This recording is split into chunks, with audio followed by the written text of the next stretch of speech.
Welcome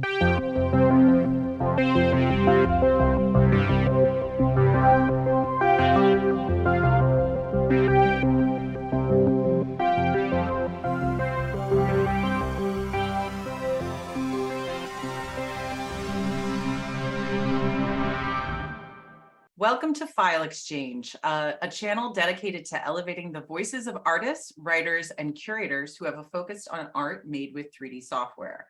This channel allows you to be a fly on the wall as we share philosophies, tools, and tips revolving around these 21st century tools in art. I am Colette Robbins, and this is Sophie Khan, my co-host. And as hybrid digital analog sculptors, we are always excited to see what working files are behind the art of our guests. And Sophie, I'm going to pass it on to you. Yeah, so we're excited today to have Surabhi Saraf as our guest. She is a media artist, founder of the Center for Emotional Materiality. She creates audiovisual experiences, ethereal soundscapes, collectivist research, and performances that engage holistic thinking in a digital age.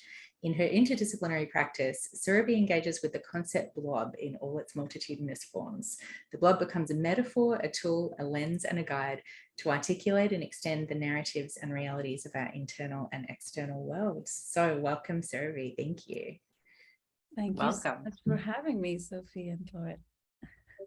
So yeah, we're happy for you to share any images, any working files of a recent project. Yes, I have so many questions for you too about your collectives as well. Let me start with, I'm gonna share my screen and maybe there we go. Okay, share the whole desktop. How about just we always beautiful desktop. I kind of feel like I want to like get rid of all this stuff. I don't know. It's kind of fun to see that with the screen, you know, the desktop image. Yeah. So here I have an earlier version of the blob as we were starting with that.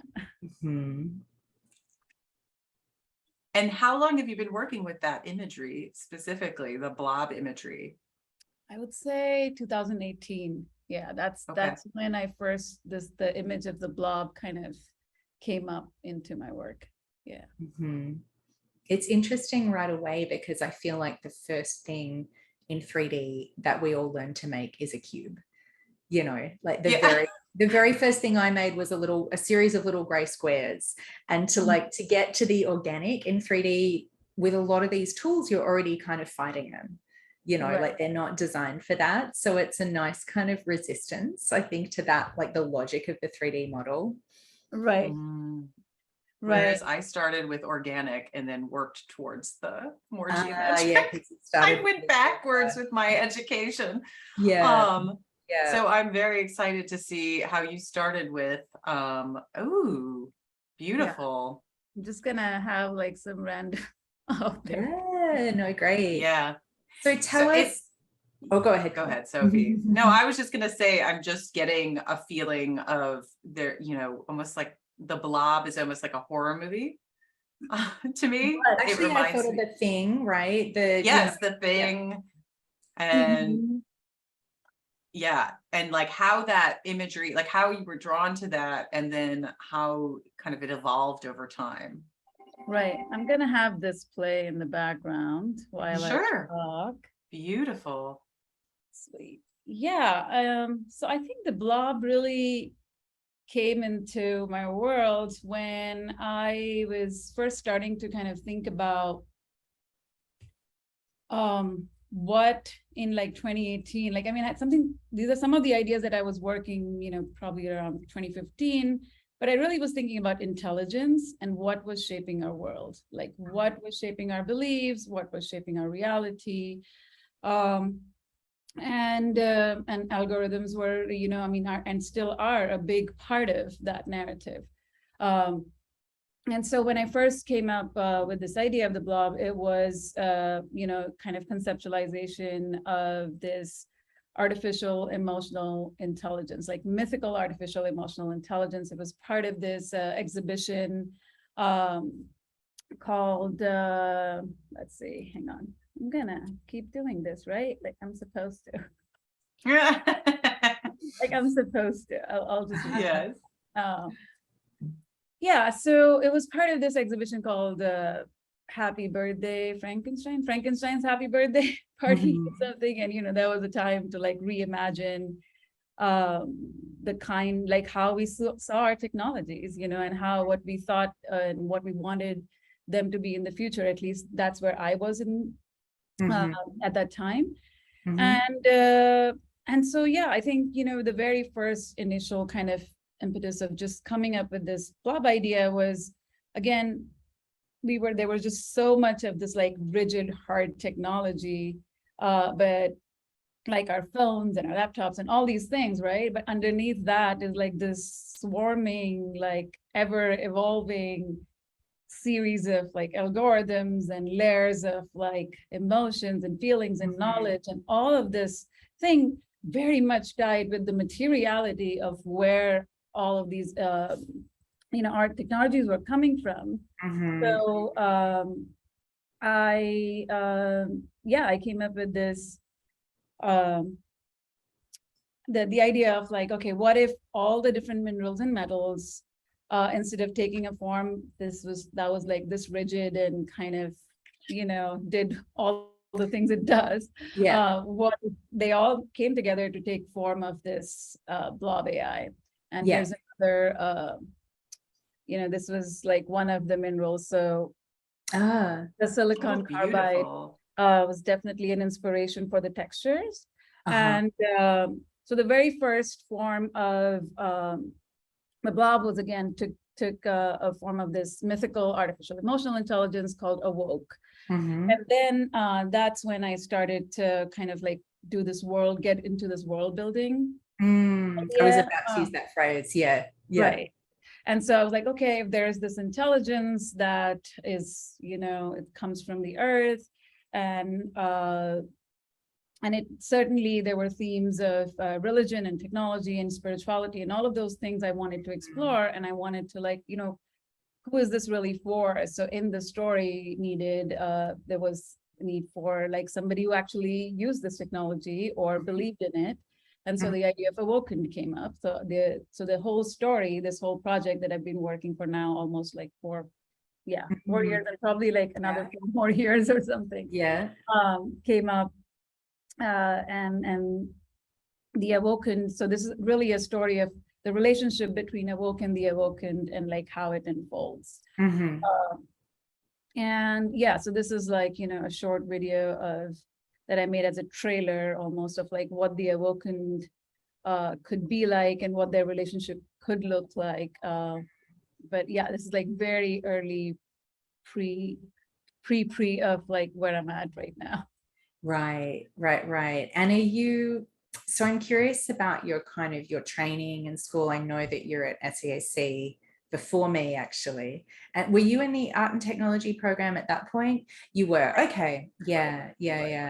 And do you read a lot of science fiction? Are you drawing on I'm just curious, like what pool you're drawing on for some of these ideas. It's really fascinating. It's such a strange direction for me, because I did not read a lot of science fiction, and especially growing up in India, there wasn't a lot of science fiction. That was part of like all science fiction there was like, all the stuff that we got from Hollywood, like not like Indian productions and stuff. So for me, I think the drive to kind of participate in, creating a vision for the future started with having my son. And when he was born, I started to kind of feel this sense of like strange belonging to, because he was born here and I moved from India in the US, like, okay.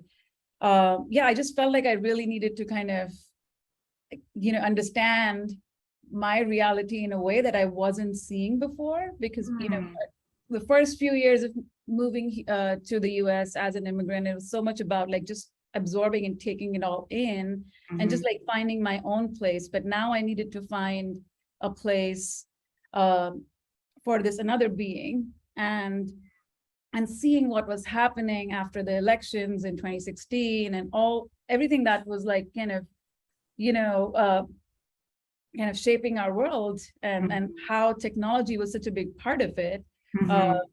It in just ways that kind we of, like continue to find out, right? Like years. I need to be afterwards. part of the conversation. I need to be, you know, like what, like Octavia Butler says, like, I need to be part of the writing of the future. Yeah. I can't just be on the receiving end. Yeah. And you know, I think part of it is also just who I am as a person who was like, as a parent, I mean, I'm generally like very optimist and, but obviously like very critically optimist and kind of trying to be realistic about it. But I also just like, as I was kind of getting interested in this reality and trying to imagine the future, all the visions I saw of the future were, I would say, almost like 90, close to 100% were also dystopic. And I was like, as a parent, it's just like literally painful to imagine a world that, you know, we've just like kind of run it down, and we've just, you know, we've messed it up so bad. No, I completely agree. I think our older kids are roughly the same age. No, wait, our younger ones might be roughly the same age. Yeah. And I have a lot of admiration for that, actually, because I think the type of fiction and like science fiction that I'm drawn to is like intensely dystopian. I think it's actually really, really hard.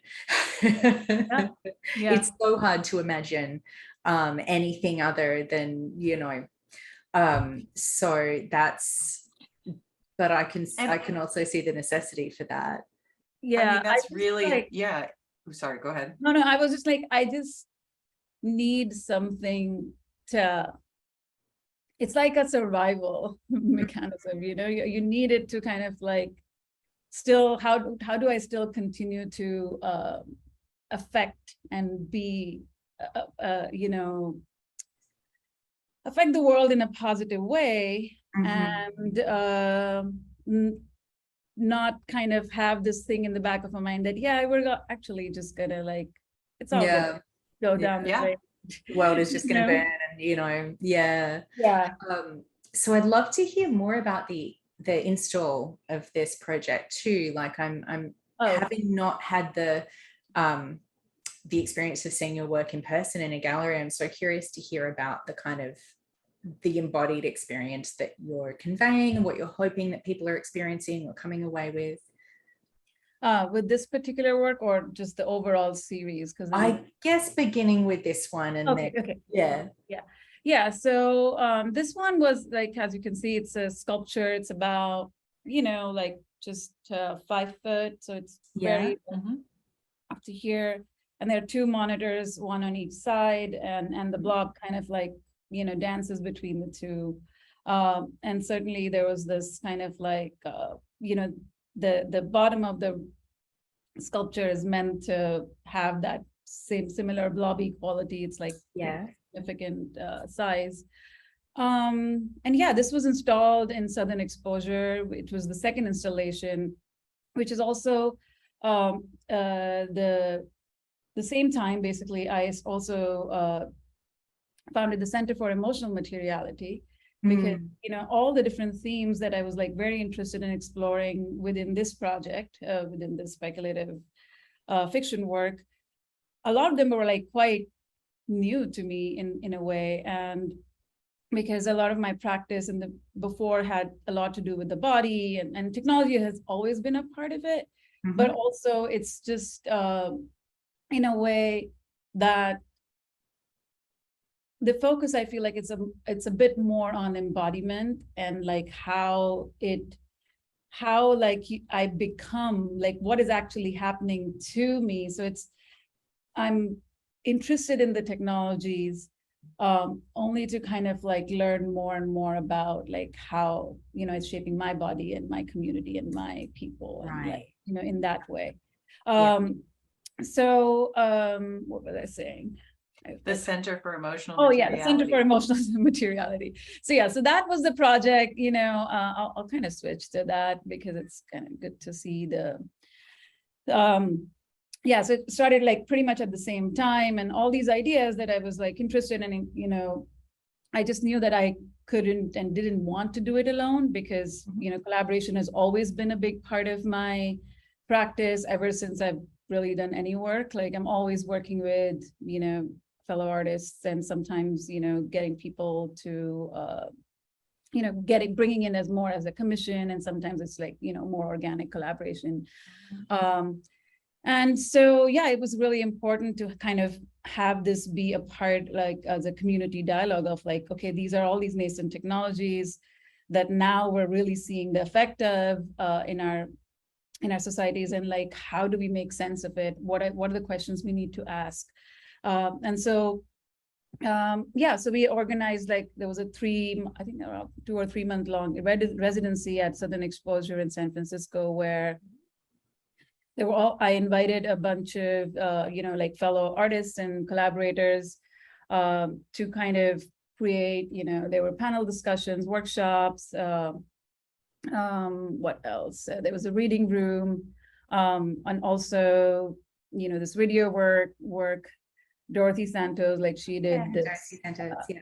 Yeah, you know, it's Dorothy. So she did this course on EQ, like emotional intelligence via Instagram stories. There was this panel discussion on reflections of Black materiality. And this was on, you know, guided meditation that TRA had done, which was kind of like, TRA and I came up with the idea of this installation that you probably saw. It's basically all these different minerals and metals that go into the iPhone, and each one of them has this card, like a mineral card. Oh. And then on one side, it gives you the information of, like, side one is like, tantalum is a shiny silvery metal, which is soft when pure and conductive and highly corrosion resistant. And then where does mine, what part of technology does it go in, et cetera, et cetera. So all kind of like factual stuff. And then on the other side, we had like the name tantalum was derived from the mythological figure Tantalus, the father of, you know, Niobe in Greek mythology. Tantalum therefore has association with provocation, satisfaction, frustration of desire. So okay, yeah. Putting these two, you know, forms of knowledges together to, again, kind of like, you know, this is how I was imagining what a work was going to be, where the materiality of like where it comes from, what it's made of, it's always the part of the conversation. There's, you know, like we most often don't talk about everything that's in our phone, right? Like it's mostly that, but I just wanted the matter and the form to be such that you were always kind of, you know, reminded of where it came from. Yeah. Well, there's almost like a deconstruction of the kind of quotidian, like digital technologies that we're encountering every day, you know, in a kind of effort to be a little more meditative about what we're consuming with these elements. And then the idea of an artist, which is, you know, tends to be the definition of an artist is more of an individualistic pursuit. The idea of collaborating and having these different kind of research components is definitely another way to slow that down, to slow down the, you know, and also open up and expand the possibilities. Well, what does it mean to be an artist right now?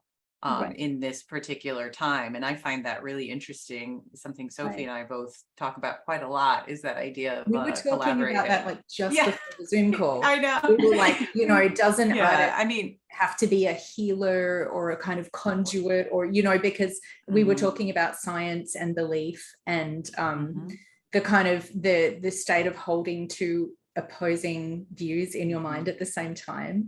So yeah, I'm curious to hear how you see your role as an artist. It's a very broad question. Yeah, I mean, y'all really touched on most of the stuff that I'm very interested in, but I think at the end of the day, for me, it's about, you know, the underneath all of this is the theme of healing is really important. And I think that the time, you know, I've always, okay, I'll backtrack a little bit for a second. because I come from a family of doctors, and I, Mm. have always had like different forms of, injuries or things, and that have like, made life somewhat challenging in many ways, and also like in 2020, when like I had really decided to kind of like just take a pause when most of the world was pausing and it was kind of easy to do.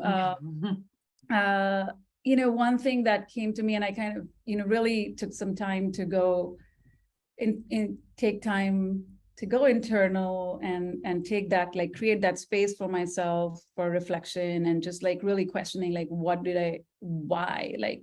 why am I doing all this? Yeah. So much work. Where Yeah. else would I be putting my energy? Like just the amount of work it takes, and just so much of art making has not felt good for me for a long time because of a lot of different struggles. Right.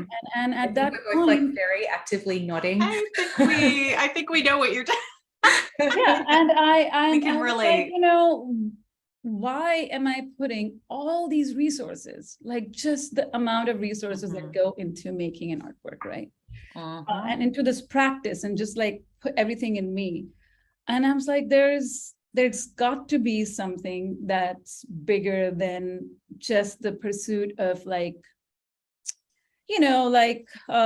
so much of, like, as you mentioned, like art making can be this very ego centric place where you're pursuing your idea that like literally you care most of the time, and nobody, like, that's not what the world really wants or has asked for.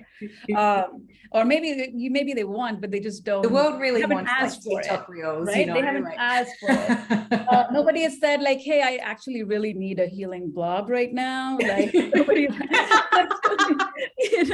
like, You don't know what's good for I'm them. feeling so anxious. And if all I had was this healing blob, like my life would be so much better. Like, no. Like, so, and at the same time, because I think so much about like just the systems, all the systems that kind of run through us. And as I was kind of, whether it's capitalism, patriarchy, you name all the classic players, right? Like when you start to see the roots of those systems within yourself, and then you see like how deep they go, and how no matter how hard I try, I'm still going to be participating in those systems, because part of the work is to like undo the harm, and first recognize. And so in that way, it became like, okay, if my just like simple breathing, and like ordering groceries and getting like anything, like just even living in this country is at some level causing harm to the environment, to other people in all these different levels, then really the only justifiable, meaningful act I can do is participate in the healing process. And so from that time onwards, like it just all kind of became a lot more clearer to me, because I think in the beginning it was just like very spread out, and like I was trying many different things and many different ideas that were all interrelated, but like not as crisp. And that was like, okay, from now on, my work really needs to be about minimizing harm and maximizing healing. Like, and that needs to somehow manifest in everything I do. Yeah. That's the challenge. That's the biggest challenge, right? Like, how do you do that? Yeah.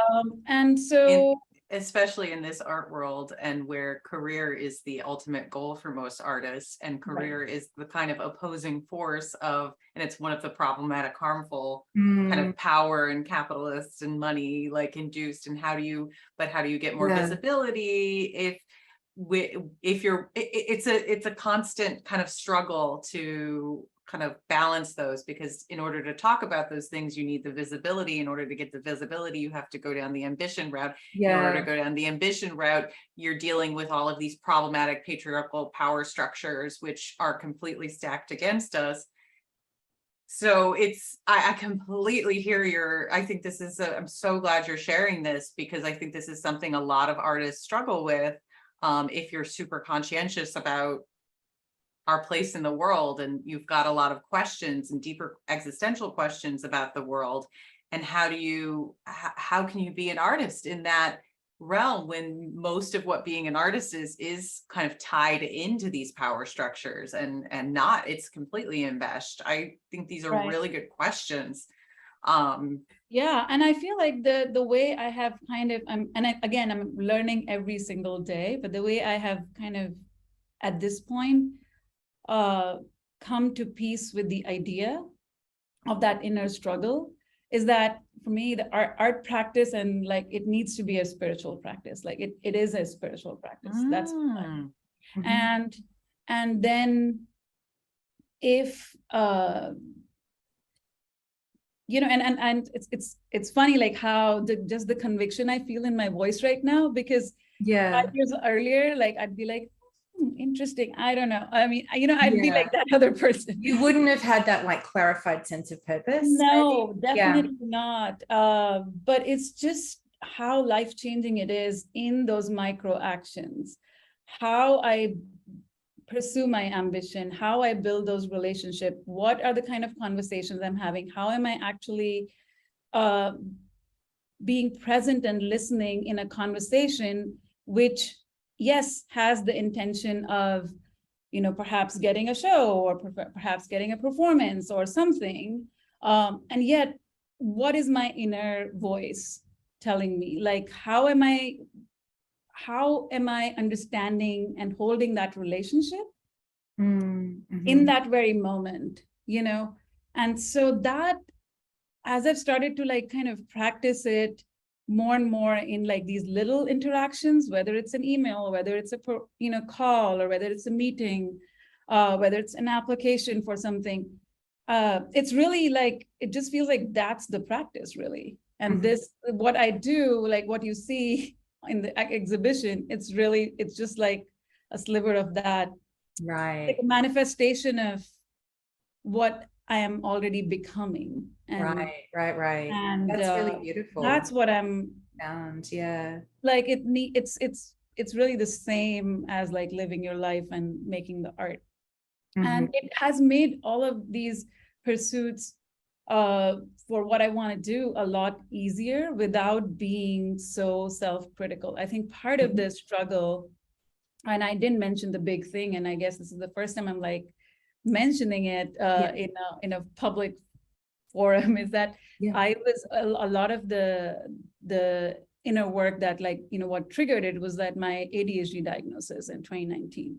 And that really changed my life in a way that I just didn't know was possible even. You know, when you kind of live all your life with undiagnosed, you know, neurodiverse things, you just kind of assume that the world, you know, you're just like different and weird for all these reasons that you don't understand why. And, you know, and so it takes I don't know what to say. I kind of lost my thought the moment I said about it, but it's well, you were talking about something that is so omnipresent in our world, especially with the scrolling social media algorithms. And back to kind of your work, there's something, the self-critical, it's related to the fear of missing out, the fear of not getting the thing you're supposed to be getting, the fear of not having the accolade you're supposed to be having, this kind of never ending kind of just pressure. And it lives in your head because these devices are essentially, so we're embodying them, back to the like embodiment of them, like they are in our heads. We're, you know, there's an intimacy about them that I think everybody talks about, this like digital isolation. I actually feel the opposite. I feel that we're so saturated by these the contacting and the enmeshment we feel with our, you know, digital presence. Yeah, that's my own personal experience, but I think Yeah. I think what you're talking about, this idea of kind of shifting the focus and having that self-reflection to understand kind of how you view the world and whatever with your own unique neurological lens. And I can relate with that with my own It's so anxiety true. disorder diagnoses. Yeah, Like yeah, that yeah. was a big eye opener to understand that, and then to do the work to understand how to mitigate and also accept and nurture and have an openness to, you know, maybe not interacting with the world in a way that everybody else does, Right, or a right. lot I of mean, people do.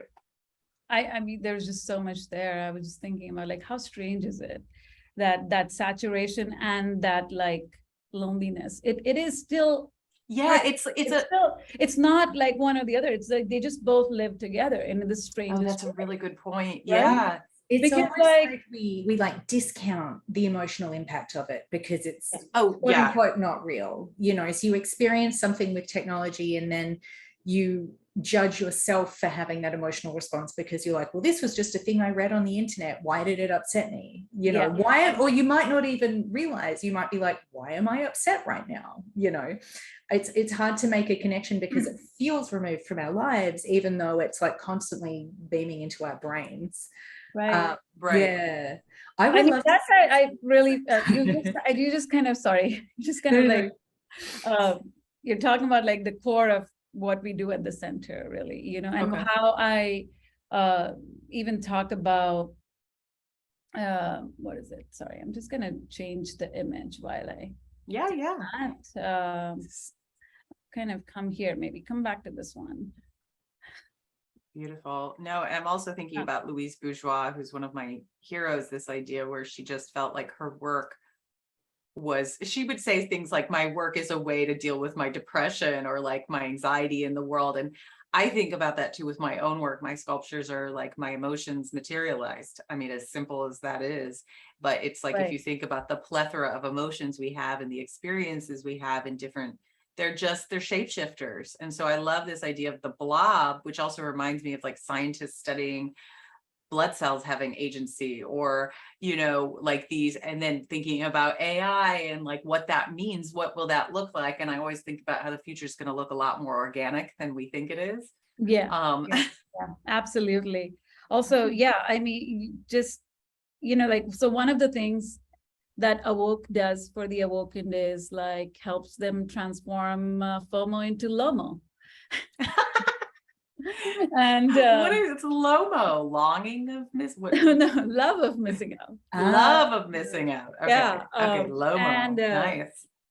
If you talk to the Kinmaker, who is a believer of Awoke, she will like she can't stop talking about it, how like, you know, it's really helped her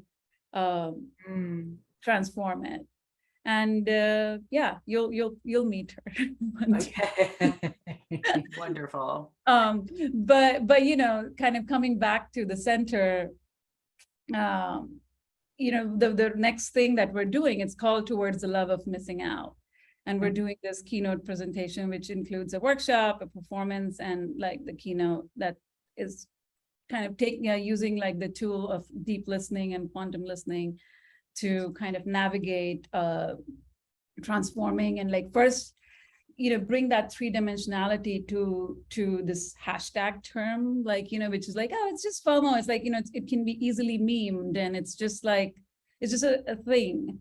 But, you know, the way I especially think about fears is like, you know, they of course, they also tell us a lot about like what we value, right? And so that's something that I am like, okay, if you're feeling the fear of missing out, that actually underneath that is that you really value connection in some way. That's, of course, like that's not the only thing when you feel FOMO, but in the many different kinds, and depending on the context. But you know, so then kind of like, how can we really let you see and let you feel and kind of really tune into the body while talking about all these different contexts and conversations, help create that space where you can explore these complex emotions and perhaps simplified emotions, then kind of turn them again complex and the other way around.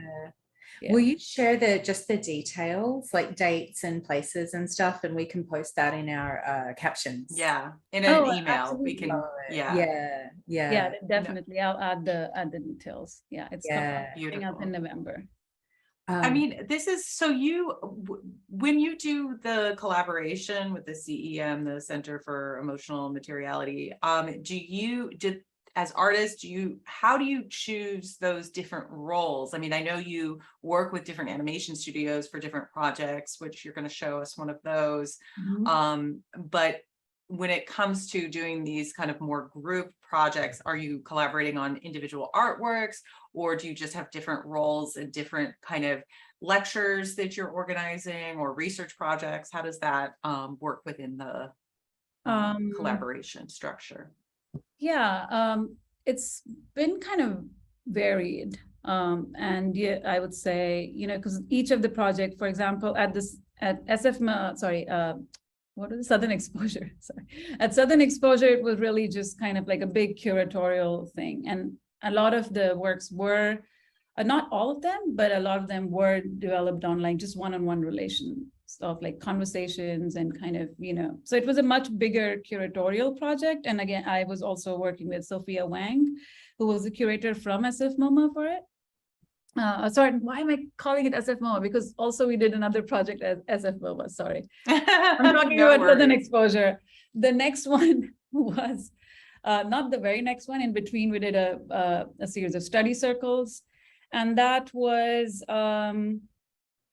also through conversations, I guess, to like answer your question in a succinct way, I would say we meet regularly, we talk, and then we try to like come up, when it comes to roles, like we try to like play to everybody's strengths. And my particular strength is in holding kind of like big visions and seeing the threads and seeing the through lines. And so that's one of my strengths, and like weaving all these different things, all these different ideas together.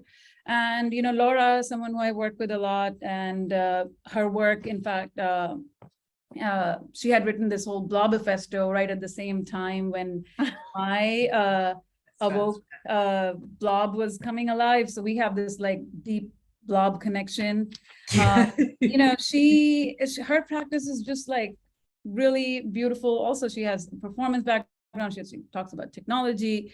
But her style of working is a lot more playful, and it's a lot more like, you just have to do things, you have to act it out, and then we'll see what it all means. And mine is, for example, I collaborate with her a lot, and mine's more like, let's see why are we doing this? Like, why do so, we kind of work in different projects in similar ways, where we're like, we're just like really make a good couple of, at least Laura and I don't know. And then with Marcus and Mariah and Caroline, we're still working on kind of this particular project that's coming up. Is the first time I think these set of people are coming together to produce this event. And, like people have kind of come in and out, and things have changed over the years.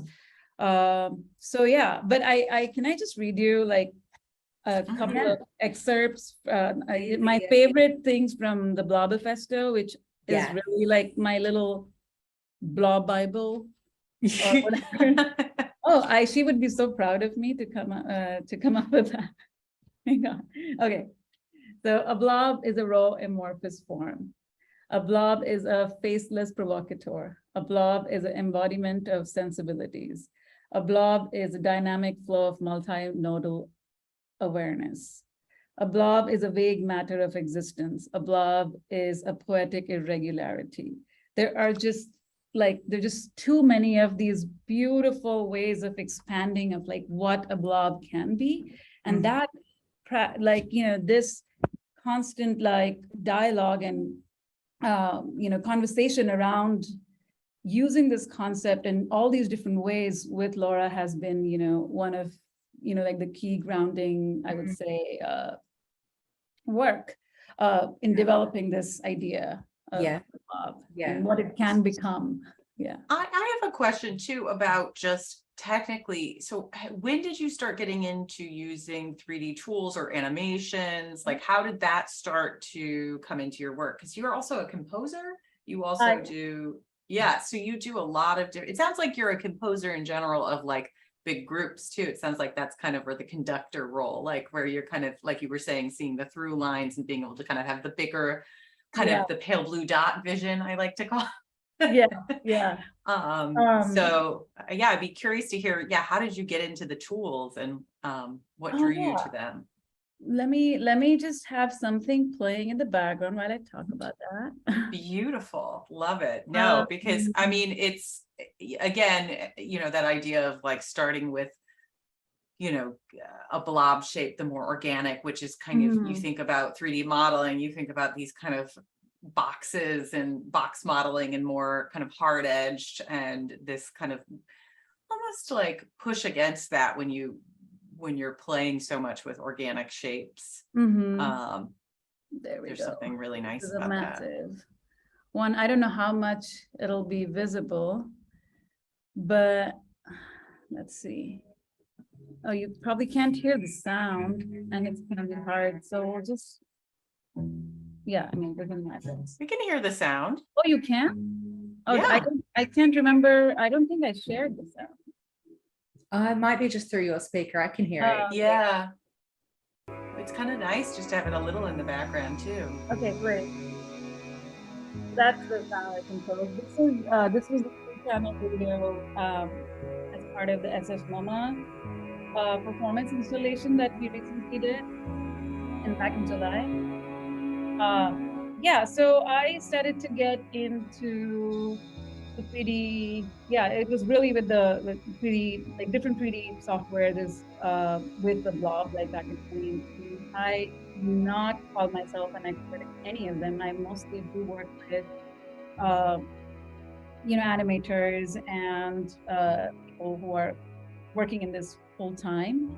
Off late, however, I've really like developed this love for Unreal Engine, which is where this project was, this video was made, and also the first episode of this speculative fiction work that I, at some point, I'd love to kind of take you around the mine, but oh, you don't know what that is, but I'll tell you that. Yeah, this looks like skin almost. Yeah, like right. X, or it's like very, very visceral. Yeah, and the text you see on the side is like parts of the Blobifesto reworked to kind of be this like meditative loop that like keeps coming in and out, and it's 20 minutes long. It's beautiful. It's very calming too. Like, I definitely want to be watching that. Like at night, I would love to watch that. Like, as like the whole day starts going through your head and like it doesn't stop. Yeah. I mean, this also speaks to this kind of greater, kind of bigger, kind of exciting thing about art expanding into people's personal devices, which I think is a really interesting part of being alive right now as an artist. And kind of back to what you were saying earlier, how you wanted to be a part of the history and not just on the receiving end, you wanted to be part of writing it. Well, something like this could not only be viewed in a gallery, but somebody could view it on their personal device. And I think that's something where that idea of healing kind of gets to be taken a step further than just having something in a museum that you have to travel to that museum in order to go there, that there's more of a global reach. Right. Yeah. I mean, that's a really good, that is perhaps the biggest reason why I see like, I have like why I really feel like all I need to do is just make music, because the way it moves me, the way it like fulfills my heart and soul, and like that, and it also just like how much more accessible it is, and how much more democratic it is in that way of like just the You don't need to travel to a museum to like listen to the sound, at least. And I think while I feel like the speculative fiction work kind of like, gives you a vision for the future, it does like the job of envisioning. I feel like the music heals us in this present in a way. Like it has the capacity, the sound and the vibration of music has the capacity to like heal this moment. Um, and I kind of love traveling back and forth and between those places. Yeah. Oh, And but it's also just, beautiful. you a little bit now. I'm sorry? I'm losing your audio just a little bit. Sorry Oh, okay. from the noise correction for the audio there.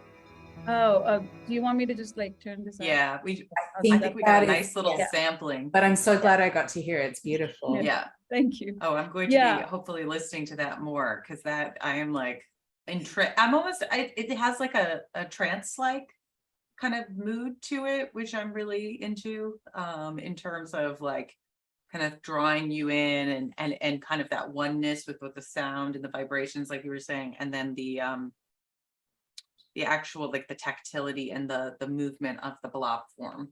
Right. I mean, all I have to say is that I don't think I have ever in my life of art making had like felt like after every time I came back from my studio and went to bed, I did not take any supplements or nothing. Like first time, like right before the project, I would just come out so relaxed, right? Because I'd be like working on this for hours and I'll just like fall straight asleep 8 hours. Amazing. It just was kind of like mind blowing to me. I just, because like before like a deadline, I'm sleeping 2 hours, 3 hours max, maybe sometimes 5, but that's all my life. And when I was working on this one, it's just like, That's like a baby. Yeah. It's just, I've just never experienced that. And it just kind of blew my mind. Yeah. Oh, that's possible. It's possible. Yeah. And you had a Unreal file too for a little behind. Oh, yeah. Is that right? Let's take a look. Let's see how nicely it works. So I'm gonna switch sharing. 1 second. Just gonna see. That's interesting too, that Unreal is the software that kind of drew you in, that you wanted to work with more too. And I'm wondering why that is. I haven't had the kind of the what's the word? The magnetic pull to Unreal. Right now, actually, Sophie and I are similar. We're Blender, ZBrush, and Substance. I'm not even using NetFab anymore. I'm mainly doing all my Booleans in ZBrush now for the 3D printing. But yeah.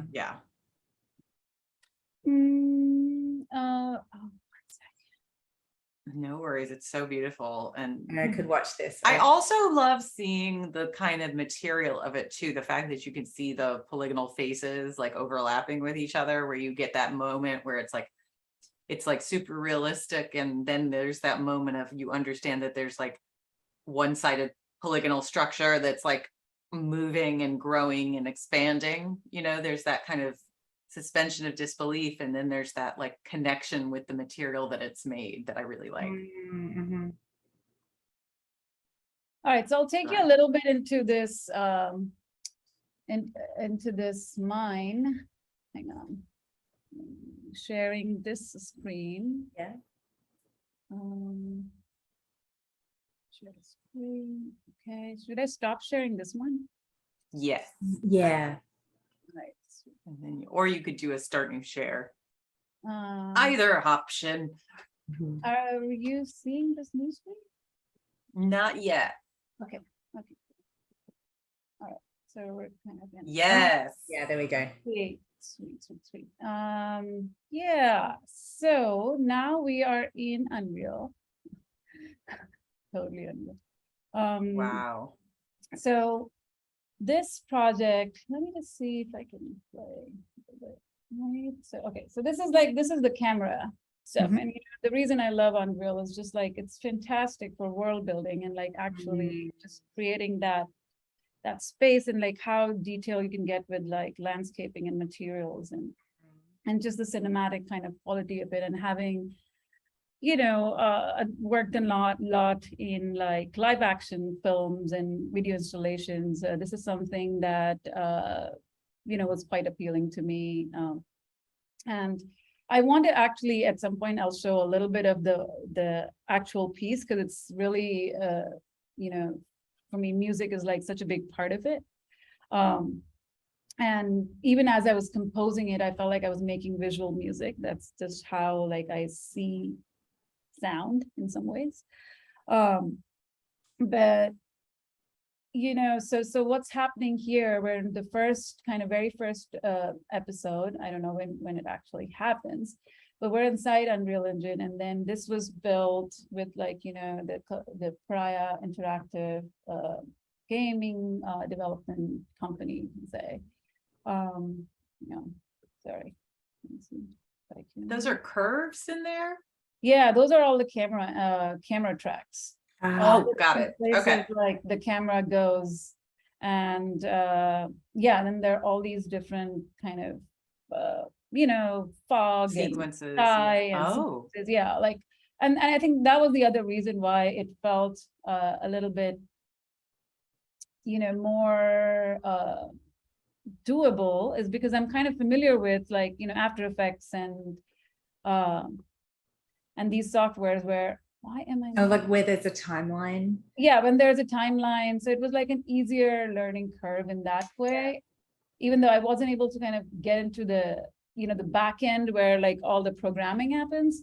I could do the way, you know, Priya built this for me. I really could. I'm sorry. I'm like really trying to just like dance around the mind, and I'm not. No, that's fine. It's just lovely to see the face. Yeah, I mean, oh, yeah. yes. All right. If I just play, like, I'll play it. Beautiful. Yeah. So this. I'll maybe just quickly mention the conceptual kind of like why this space and what it means. So the idea was that, you know, again, since Abode comes from the earth, it is made of all, you know, it's made of the earth. And so that is its home. And so, you know, the mind being like, and that place would be a mind because that's where it comes from. And in this episode, again, I was imagining the mind as a wound and on the earth, and like, you know, because there are all these like deepest like wounds, and then they're still kind of being dug through. And then Awoke like sits there and it participates in an ongoing healing process. So all the stuff you see on the you know, the surface, that like things are constantly moving, and the entire like landscape is alive in this way through this animation. So that's what, like, it's not trying to heal the earth, it's just participating in an already ongoing process that earth is intelligent enough to take care of.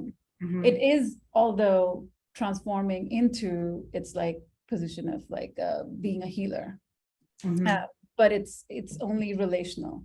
It's not consequential, I guess. And yeah, so the other thing we kind of see is, I wonder if I should just like play the actual video, because I'm not. Yeah, let's Sure. see. Yeah. Let's just see that. I'll stop this share, and I'll go into the video, because then you can actually hear the sound and everything. 1 second. There you go. Sophie, how are we on time? Yeah, we're almost on an hour, but let's Okay. look at the final piece and then we can Okay. wrap up from there. All right. Which screen am I sharing? Okay. Okay, cool.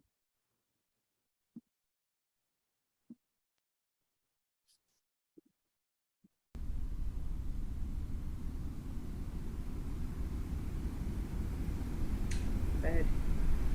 Watch it for a minute.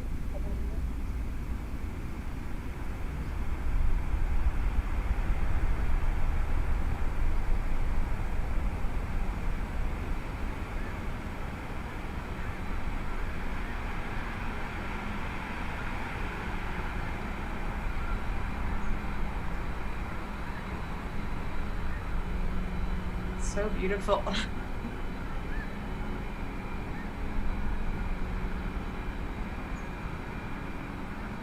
Showing like large, or is it multi-channel, or how is it? Wait, I couldn't hear you, Sophie. Oh yeah, I was asking if it's shown in still, is it projected at a large scale? Is it several channels? It's single channel. Single channel, but like a pretty massive.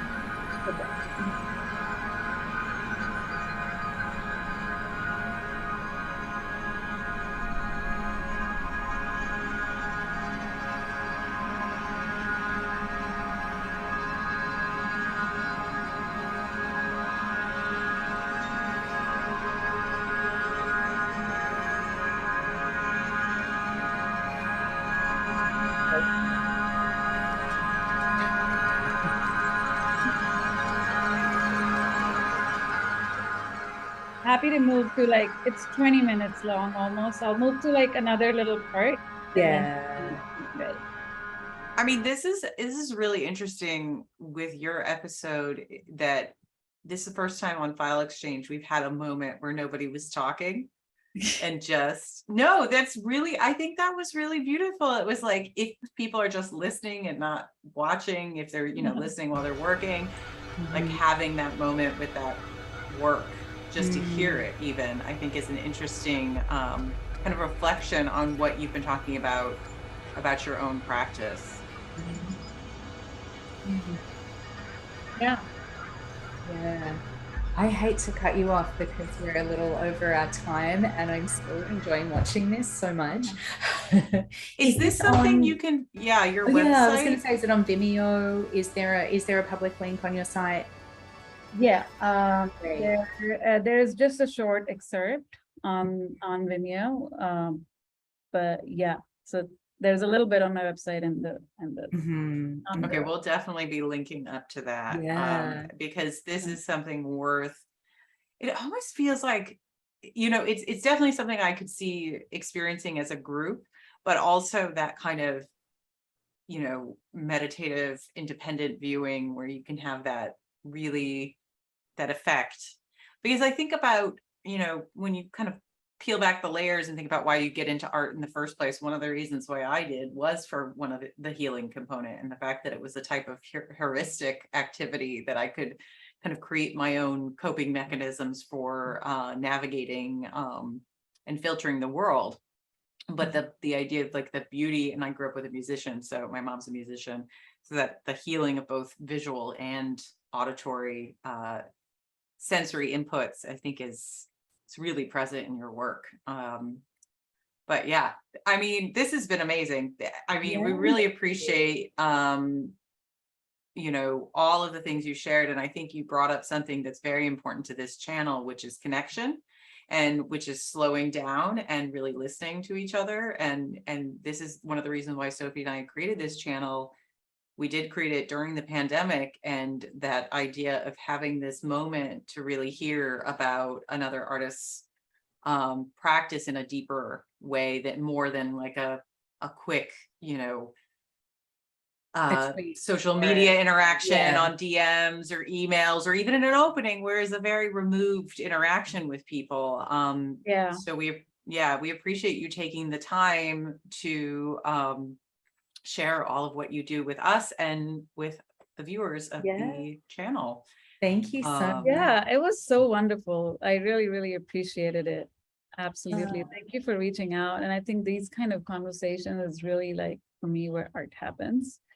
And where, like, what else are we here for? Like, I just keep on reminding myself, like, if not to be in conversation with each other, Absolutely. I agree. And I just want to say to everybody watching, just to kind of end on a note, say, definitely take a look at the details in the description and go to all these links and follow through.